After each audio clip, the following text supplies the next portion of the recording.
Hey everybody, it's Dr. Maya Alapin, Mama Soul Doc. I am not a medical doctor or a mental health care practitioner. So, what's the difference between scripted hypnosis, which is the standard kind, and conversational hypnosis, which is what I'm doing here and teaching? Well, here's the thing there's a few differences. So, when we're doing traditional hypnosis, which by the way, I have nothing against, it's very cool. It's worked for a lot of people for a lot of decades, centuries. I do it myself sometimes. There's nothing wrong with it. But there is a little something wrong with it, and you're going to find out what that is in this video. So, when we're doing the traditional hypnosis, it's like induction, deepener, building rapport, maybe some suggestibility tests. Like there's a pattern of events that are normally executed. And each of them takes, 2, 5, 10, 12, even 15 or 20 minutes. So there's a lot of things that you're kind of doing to prepare for the hypnosis. And then the strategy is that once those work, then the client has easier access to a part of themselves where change or transformation can occur.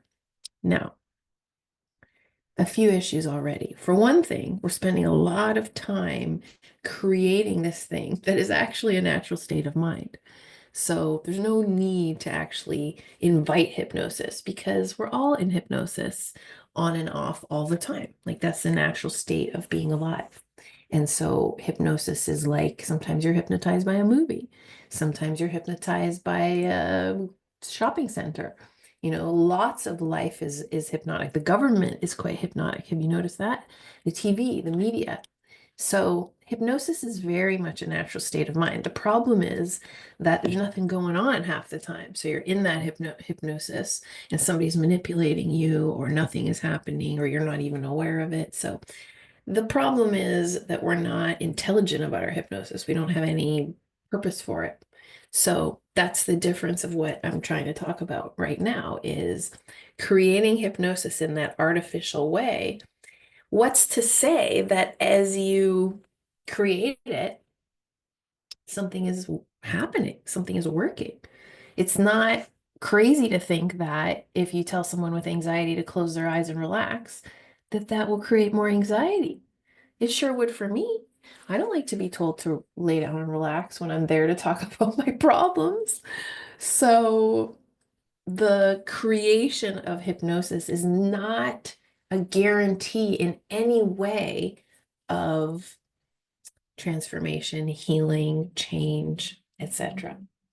So then what's different about the conversational method is instead of making my goal to put the person into that relaxation or trance, my goal is to clear that space, the subconscious space, so that when the trance naturally does occur, when they enter into it, it's useful and it helps them.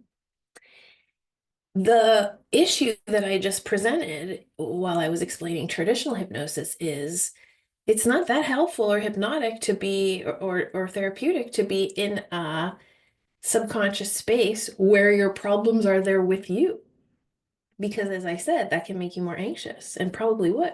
So the question is, how do we create that same thing and allow your mind to be in the subconscious space in a good way, in a way that feels right to you, in a way that's comfortable and safe. So the conversational method is a method of using problem solving and using the untying of knots to clear the the palette, so to speak, so that as the fractionation or the hypnosis or trance enters in, those are all ways to get to the same place, then the content of it is not full and not dirty, so to speak.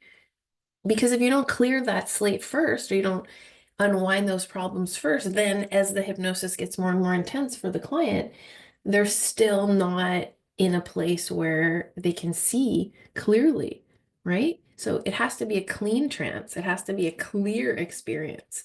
And that's the whole beauty of the conversational method is it is it is putting a priority And also the time priority on the part that works, on the part that matters the most, which is cleaning it up, cleaning up the mind. And then the bonus or the side effect of that is the trance. And that's very smart because and very effective because the trance then has so much more power and influence because it is on a backdrop or premise of healing and clarity. If the knots are not untied first, then it's not that useful or sensible to create a trance.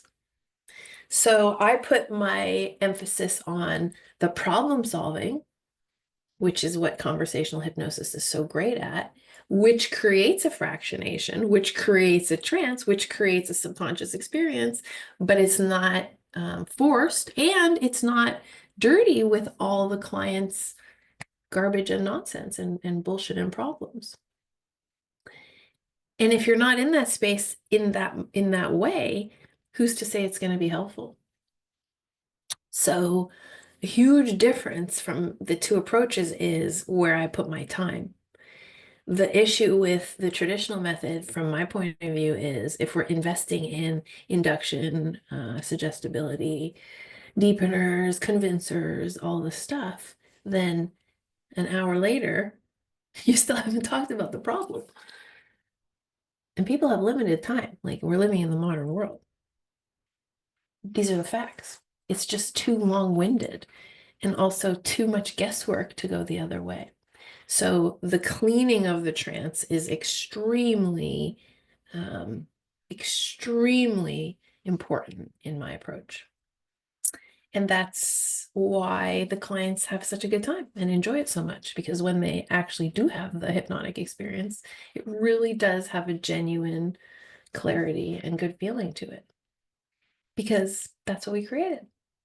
That's what the conversational method is about.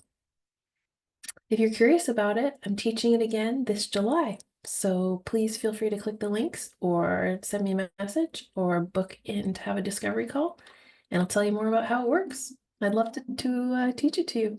If you have questions about this video or want anything else explained, just ask. I'm more than happy to create them. Thanks for watching. This is Dr. Maya Alapin in Montreal, Quebec.